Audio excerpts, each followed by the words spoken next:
കുടുംബകോടതി വിഷയങ്ങളുമായി ബന്ധപ്പെട്ട് വരുന്ന പുതിയൊരു വീഡിയോയിലേക്ക് എല്ലാവർക്കും സ്വാഗതം. വീഡിയോ കാണുന്ന ആർക്കെങ്കിലും കുടുംബകോടതി വിഷയങ്ങളുമായി ബന്ധപ്പെട്ട് എന്തെങ്കിലും സംശയങ്ങളുണ്ടെങ്കിൽ കോൺടാക്ട് ചെയ്യാം. WhatsApp number +91 79 94 97 14 19. ഓരോരുത്തരും വിളിക്കാനുള്ള കൺസൾട്ടേഷൻ ഫീസ് 500 രൂപ ഗൂഗിൾ പേ ചെയ്യാം. ഇന്നത്തെ വീഡിയോയിൽ നമ്മൾ ഡിസ്കസ് ചെയ്യാനായിട്ട് പോകുന്നത് കുട്ടികളുടെ ജനന സർട്ടിഫിക്കറ്റിലെ പിതാവിൻ്റെയോ അല്ലെങ്കിൽ മാതാവിൻ്റെയോ പേര് തിരുത്തുവാനായിട്ട് എന്താണ് നമ്മൾ ചെയ്യേണ്ടത്, അതിൻ്റെ പ്രൊസീജിയർ എങ്ങനെയാണ് എന്നാണ് നമ്മൾ ഡിസ്കസ് ചെയ്യുന്നത്. കാരണം കോടതികളിൽ പലപ്പോഴും കുട്ടികളുടെ പിതൃത്വം സംഭവിച്ചുകൊണ്ട് തർക്കങ്ങൾ ഉണ്ടാവാറുണ്ട്.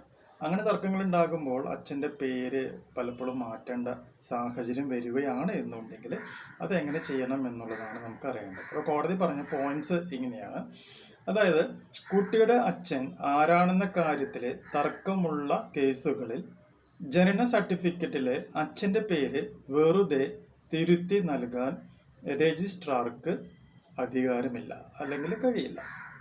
2015 ഡിസംബർ 16 സർക്കാർ സർക്കുലർ പ്രകാരം ഇതിനായി ഒരു DNA പരിശോധനാ റിപ്പോർട്ട്, നോട്ടറി സാക്ഷ്യപ്പെടുത്തിയ സമ്മതപത്രം അല്ലെങ്കിൽ കരാറ്, കൂടാതെ കോടതി ഉത്തരവ് എന്നിവ നിർബന്ധമായും ഹാജരാക്കിയാൽ മാത്രമാണ് രജിസ്ട്രാർക്ക് എന്ത് ചെയ്യാനായിട്ട് പറ്റുള്ളൂ, അച്ഛൻ്റെ പേര് തിരുത്തുവാനായിട്ട് സാധിക്കുകയുള്ളൂ എന്നാണ് ഉത്തരവിൽ പറയുന്നത്.